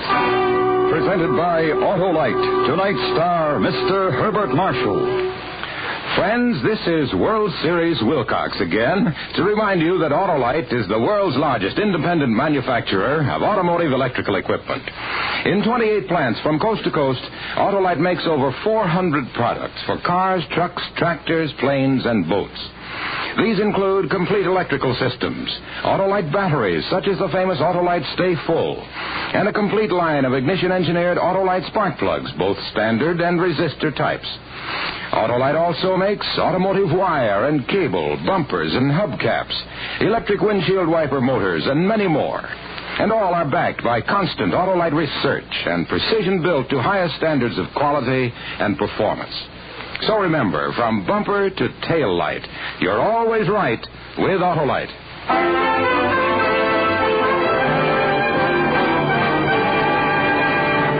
Next week on Suspense, our star will be Mr. Cornell Wilde in another story based on actual events, The Terrifying Study of a Pyromaniac, a dramatic report we call The Flame. In weeks to come, we shall also present Mr. Ray Milland and Mr. Richard Widmark, all on Suspense. Suspense is produced and directed by Elliot Lewis, with music composed by Lucien Morawiec and conducted by Lud Gluskin. Betrayal in Vienna was adapted for Suspense by Sylvia Richards, from research gathered by Dana Lee Thomas. Featured in tonight's cast were Ben Wright, Joseph Kearns, William Johnstone, Herb Butterfield, Charles Davis, John Stevenson, and Byron Kane. Herbert Marshall may be heard each week on his own radio program, The Man Called X. And remember, next week on Suspense, Mr. Cornell Wilde in another story based on actual events, a dramatic report we call The Flame.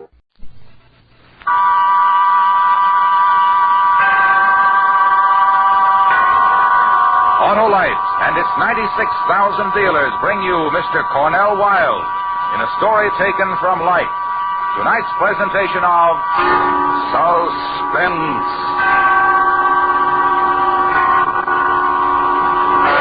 Tonight, Autolite presents The Flame, the terrifying study of a pyromaniac, starring Mr. Cornell Wilde.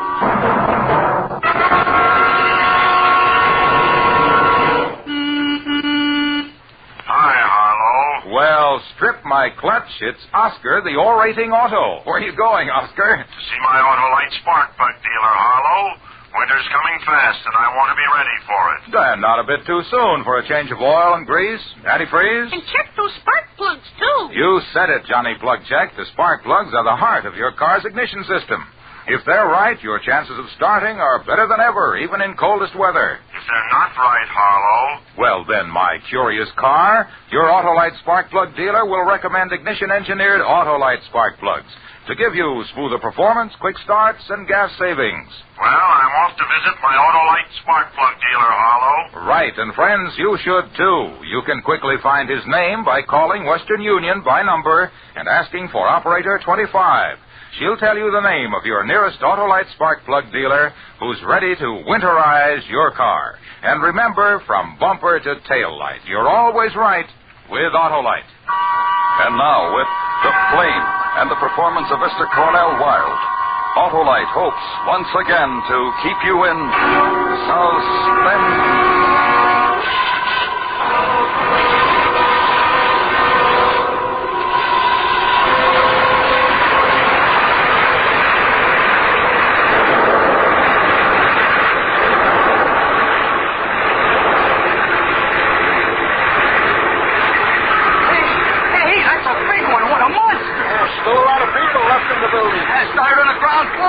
I guess so. I don't know. I just got here. You know, mister? The first floor. What a mess. Wonder how it got started. Oh, some joker in bed with a lit cigarette. I probably fell asleep. No, that wasn't the way it started. Oh, was it? Hey, it'd take more than a little cigarette to start a fire like that. Put a whole apartment building system out down. Maybe the guy who owns the building started it. You know, for the insurance and all. He didn't have anything to do with it. Hey, look at it burn. Makes kind of a pretty pattern against the sky, though, doesn't it? Pretty pattern? Hey, are you kidding? Hey, what are you doing? What? I said, what are you doing with that paper? I'm drawing. I'm drawing a picture of the fire.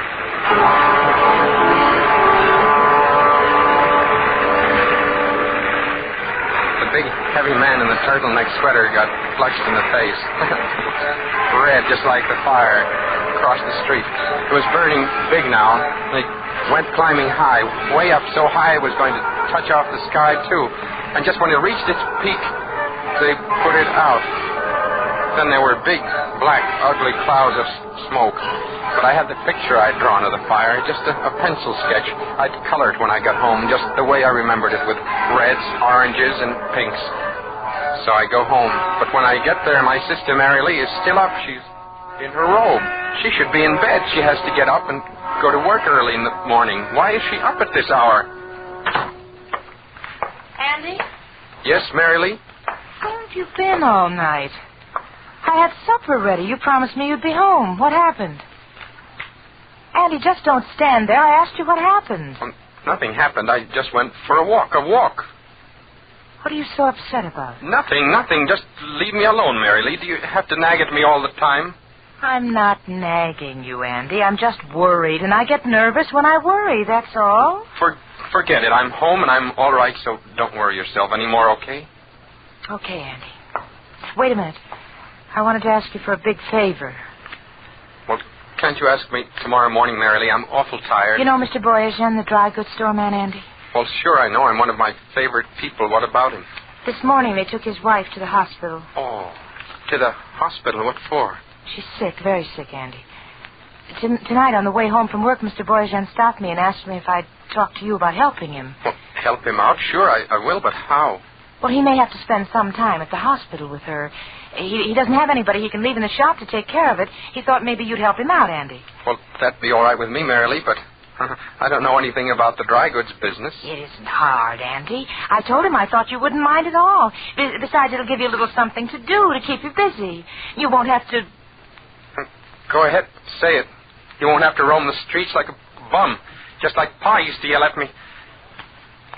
All right, I like Mr. Boyajian, Mary Lee. I'll watch his store for him.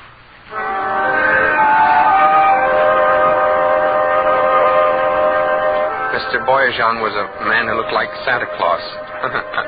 He had small eyes and big red cheeks. He laughed all the time, and when he laughed, his small eyes got big and they twinkled just like the stars.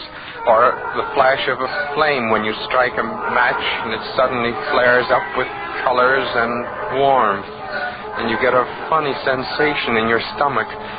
That was Mr. Boyajian, the man who owned the dry goods store on Union Street. The following morning, Mr. Boyajian wasn't laughing, and there was no twinkle in his eyes. He looked sad sitting behind the counter.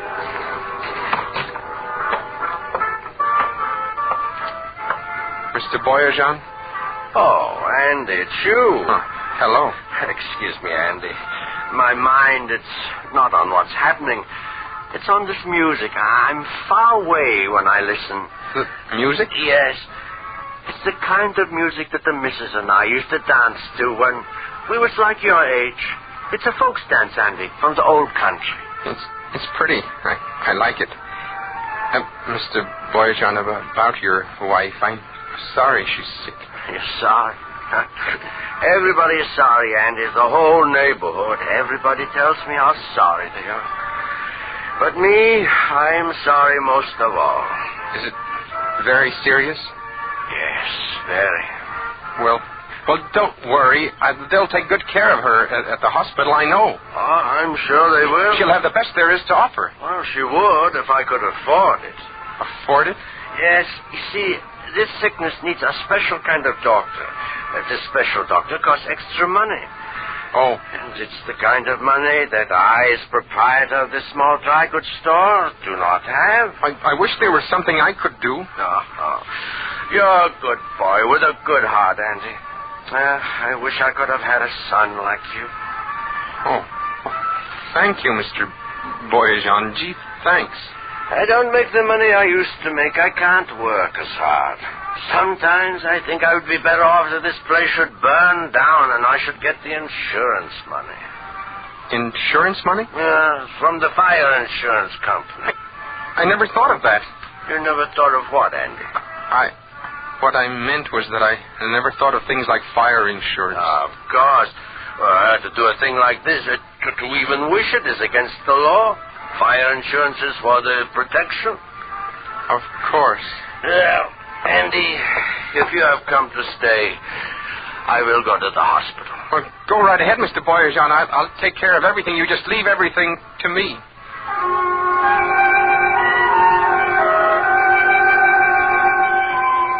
Mr. Boyajan looked so sad and tired as he walked out the door. Why did there have to be terrible things like this in the world? Why couldn't everything be beautiful and good? Beautiful and good like a nice, big fire. Clean, warm, burning all the evil and hurt. It was so simple. I had to laugh. I decided I'd use the plumber's candle and the celluloid.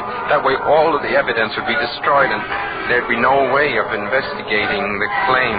I started to get excited about it. I bought what I needed and went home. I got out Mary Lee's cake tin, went in my room and started to experiment. Andy, I wonder if you'd run down... What are you doing? What? What are you doing? Trying to start a fire? Oh, nothing, Mary Lee. Nothing at all. Just a little gag. Gag? With my best cake tin. Oh, I'm sorry. Gag for what? Well, Needles and I, we had... Andy, you've been down to that pool room again, haven't you?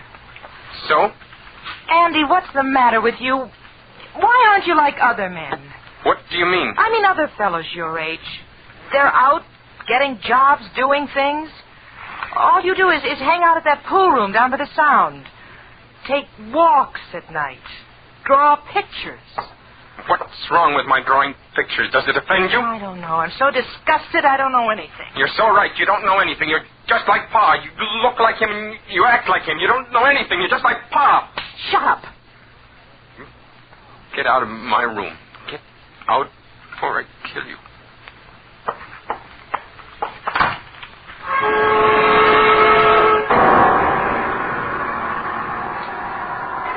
I took a long walk. I thought about leaving Mary Lee, going away, but I remembered I had no place to go. I found myself down by the shipping piers. I noticed a small barge loaded with crates of some kind, wooden crates. It looked beautiful. The red flames licking against blue sky and blue waters. I felt better now. I started for home. I began to make plans for Mr. Boyajan's store. I had the equipment, but I needed his key. I had to get his key without him suspecting a thing. It wouldn't be good for Mr. Boyajan to know what I was going to do. He might try to stop me. I was sure he didn't like fires as much as I did. The next afternoon in the store, just before I was ready to leave, I asked him about the key. Key, Andy? Yes, Mr. Boyajan. But a key what for, Andy? Well, I thought that maybe tomorrow morning you'd like to go over to the hospital earlier. I could open up the store for you. Oh, Andy, already you have done so much for me. It's nice. No trouble at all. Believe me, Mr. Boyajan, no trouble at all. I'd be happy to do it. You know, to tell the truth, I would like to get over a little earlier. I certainly would. Well, Andy, like I said before, you are such a good boy. There never was such a good boy with a big heart. Oh, you're the only person who's ever said that to me, Mr. Boyajan. This I know is a joke you tell on me. Here. I will give you Mrs. Boyajan's key. Now, how is that? Oh, fine, and don't you worry about a thing. I'll sell out tomorrow. I'll make you lots of money.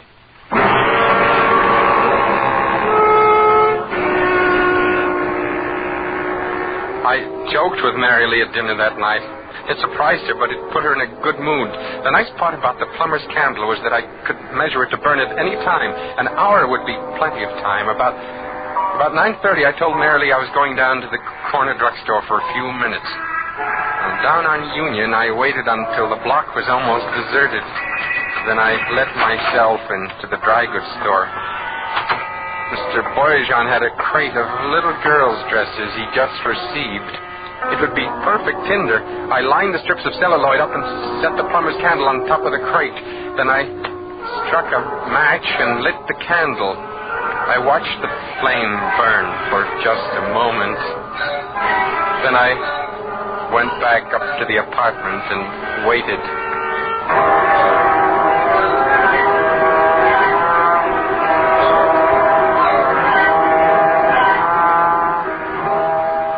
Was darning some socks. I sat for almost an hour coloring my pictures, getting nervous. And when it was time, I asked Mary Lee to go get some ice cream with me. When we got down to the street... Mary Lee, look, it's a fire. What? Come on. What? Andy, I hate fires. I hope it's a false alarm. No, it's not false. Look, there's smoke, plenty of smoke. Hey, there it is, Mary Lee. There it is, right over there. Andy! Andy, it's Mr. Boyerson's dry goods store. Well, for heaven's sakes, what do you know, Mr. Boyerson's dry goods store? Oh, isn't that so? Poor Mr. Boyerson, he hasn't got enough trouble as it is. Don't feel sorry for him, Mary Lee. He's got insurance. I know, but... How'd you know? Oh, we got to talking the other day. He told me about it. Hey, Andy, what do you say? Hot one, huh? Oh, hello, Needles. Yeah, real hot. Andy, who's that they're carrying out? The old man. Mr. Boyerson? Yeah, somebody said he was passing by on his way home. He saw the fire and rushed inside to try to put it out. Crazy thing to do. Is he... Oh, no. Look at those flames lick up at the sky, would you? Just like a torch. Just like a torch. It's beautiful.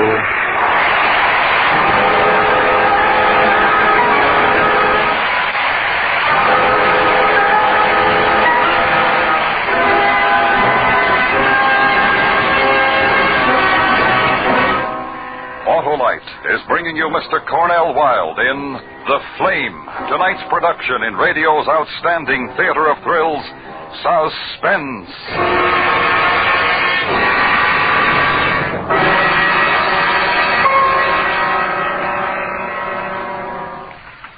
Say, Harlow, I'm really set for cold weather now. Ah, winterized by your Autolite spark plug dealer, eh, Oscar? Yep. Changed my oil, grease, and put in antifreeze. And check those spark plugs, too. And that's important, Johnny Plug Check. When spark plugs are right, your chances of starting are better than ever in cold weather. And mine are really right, Harlow. My Autolite spark plug dealer replaced my worn-out spark plugs with world-famous Autolite spark plugs. For smoother performance, quick starts, and gas savings. Autolite spark plugs are ignition engineered and used as original factory equipment on many leading makes of our finest cars. So, friends, get your car winterized now. And check those spark plugs, too. Right, Johnny. And your neighborhood Autolite spark plug dealer is the only one with the exclusive Autolite plug check indicator to tell you instantly if your spark plugs are right for your type of driving. And he's the only one who can offer you a choice of standard or resistor type ignition-engineered Autolite spark plugs. Remember, from bumper to tail light, you're always right with Autolite. And now, Autolite brings back to our Hollywood soundstage Mr. Cornell Wilde in Elliot Lewis's production of The Flame, a dramatic report well calculated to keep you in suspense.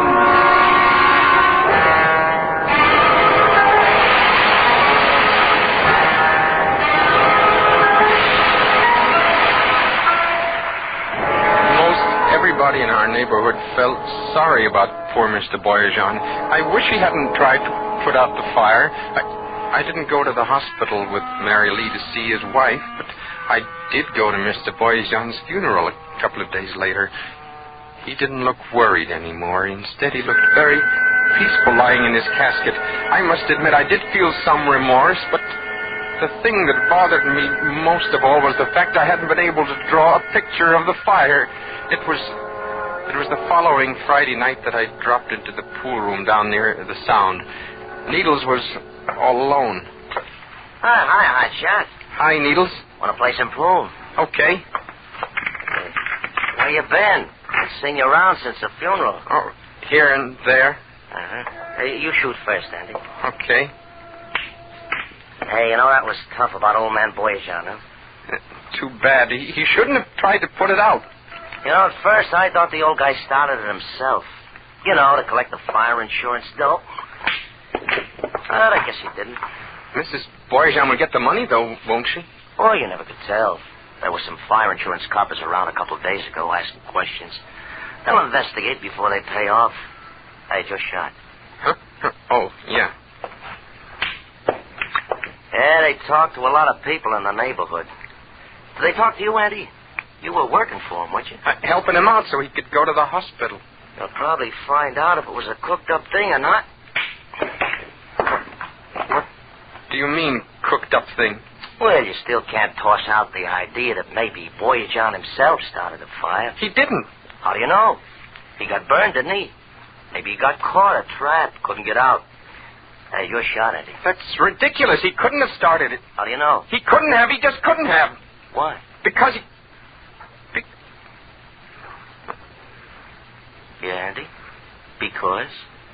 Nothing. Shoot, Needles. Because you started it? Is that maybe why? I said shoot, Needles. What did you want to do, Andy? Help the old guy out? I said shoot. Well, that was right decent of you, Andy. And a mighty fine job, too. How much were you in for? I wasn't in for anything. Sure, just for kicks, huh? Listen, Needles, don't get me mad. Hey, put down that fuel. I was only kidding. You start fires just for kicks, huh, Andy? That's a laugh.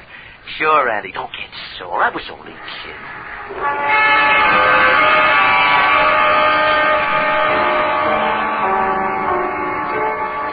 Needles was the type of guy that got into all kinds of trouble. I wish he didn't get on my nerves so much.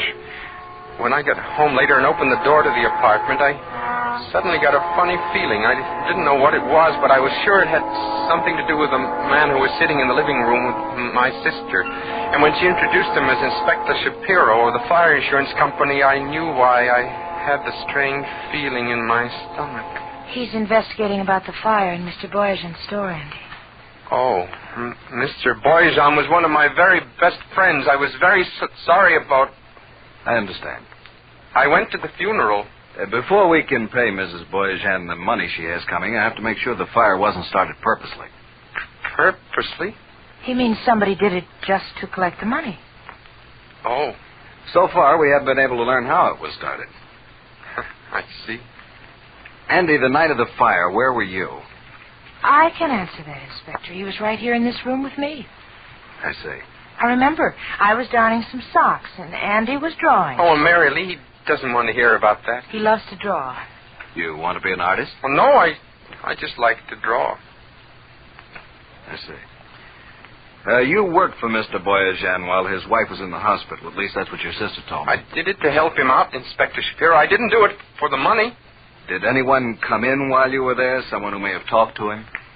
Inspector Shapiro, if you're trying to prove that Mr. Boyajan started that fire himself, you're wrong. He wasn't that kind of man. I know he didn't start the fire. I guess you're a blind alley for us, too. I'd hoped you'd be able to shed some light on the case. I'm sorry, but believe me, Inspector, when I tell you Mr. Boyajan didn't start that fire, for one thing, would a man burn himself up in a fire he starts? That'd be a crazy thing to do, wouldn't it? Yes, Andy. Definitely a crazy thing to do.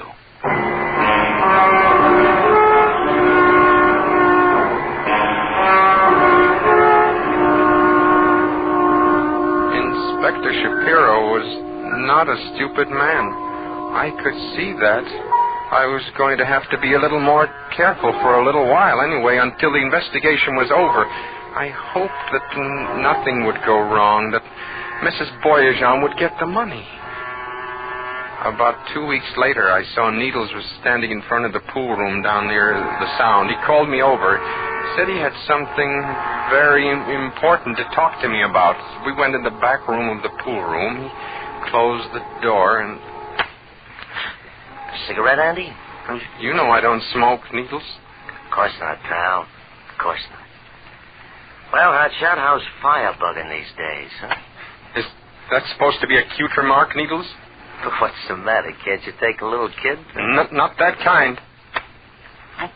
What's the idea of striking the matches? Huh? Oh, it's just a nervous habit, I guess. Yeah, it's a nervous habit. Pretty flame, huh, Andy? Say what you have to say.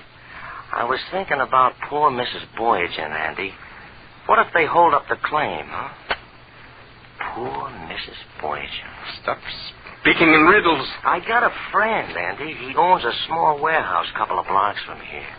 He don't make much money with his small warehouse, and he'd like to get rid of it. One night his place burns down, just like that. He's very, very sad. But then he gets happy because he collects quite a bit of fire insurance. Fire insurance? Yeah, fire insurance. My friend would pay good money if his warehouse burned down. Good money. He would? You could help out poor Mrs. Boyagen, Andy. I don't know. And just think of the fun you'll have. A flame, and you'll make it. I'll make it. That's right, Andy.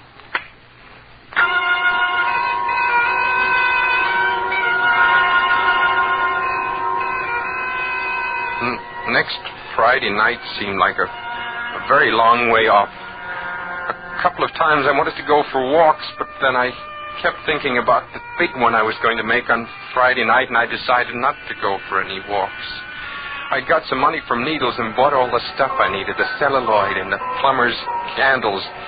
I met Needles' friend on Thursday, and he took me on a tour of the warehouse. It was a 3-story building. When I finished going through it, I decided it would be best to start 2 fires on the 3rd floor and 1 on the 1st. When I got home, I let myself in, but I didn't close the door because I heard voices coming from my room. It was Mary Lee in a voice that gave me a funny feeling. You never bothered to look at this scrapbook? Why? He draws pictures. Your brother's a very dangerous man. I never suspected anything. I never bothered to look at the pictures he's drawn. He'll have to be turned over to the authorities.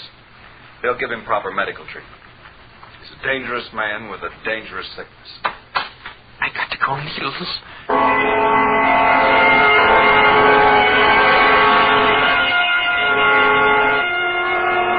I have to act now and act fast. I called Needles and told him we had to burn his friend's warehouse tonight. Tomorrow night would be no good because I'd have to leave Seattle now. He didn't want to at first because we hadn't planned it that way, but then he finally agreed. He met me in front of the warehouse a little before 9. I set 2 fires up on the 3rd floor, and then we went down to the 1st, and I started another one. Come on. No, wait. Let's watch it for a while. Are you crazy? This place is going to go up like a tinderbox. We're liable to get caught. I said I want to watch it for a while. I'm going to draw a picture. Oh, you're loony as a nut. Come on, Andy. Let's get out of here. Well, you go ahead, Needles. I'll be along in a little while. Come on, Andy. Come on. Don't be crazy. I'm glad I brought my pencil and pad with me. I think this is going to be a beautiful one.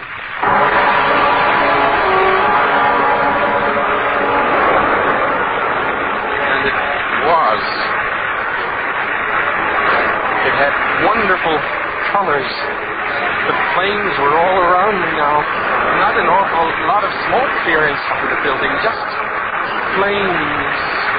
Beautiful colors. Just beautiful. Reds. Deep reds and blues, greens, yellows. I had a feeling this was going to be my best picture. The most beautiful flames I'd ever seen.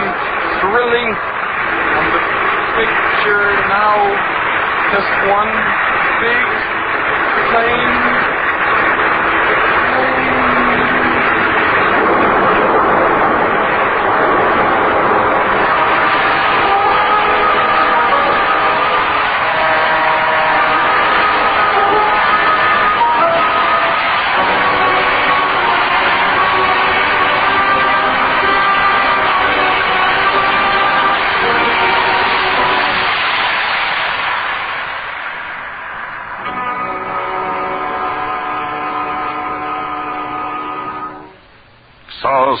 Suspense.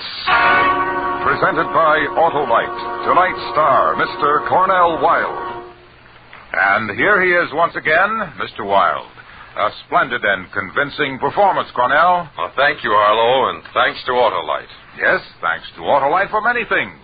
Smoother performance, quick starts, and gas saving. Harlow, you're wonderful. You always have something to say about Autolite. Well, of course, because Autolite makes over 400 products for cars, trucks, tractors, planes, and boats, including the world-famous Autolite Stay Full battery, automotive wire and cable, and many more.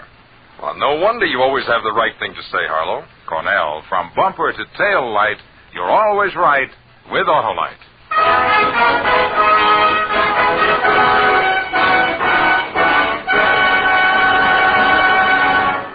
Next week on Suspense, our star will be Mr. Ray Milland in another story based on actual events concerning a British gunboat trapped by communist fire 100 miles from help.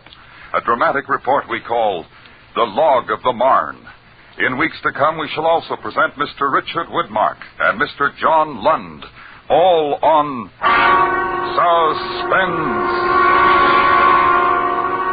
Suspense is produced and directed by Elliot Lewis, with music composed by Lucian Morwick and conducted by Lud Gluskin. The Flame was written for Suspense by Richard George Pedicini. In tonight's story, Kathy Lewis was heard as Mary Lee, Sidney Miller as Needles, and Joseph Kearns as Boyajan. Featured in the cast were Harry Bartell, Bert Holland, and Charles Calvert. Cornell Wilde will soon be seen starring in the Cecil B. DeMille production, The Greatest Show on Earth. And remember, next week on Suspense, Mr. Ray Milland in another story based on actual events. A dramatic report we call The Log of the Marne. For the location of your nearest Autolite battery or spark plug dealer, or your nearest authorized Autolite service station, phone Western Union by number and ask for Operator 25. Switch to Autolite. Good night. This is the CBS Radio Network.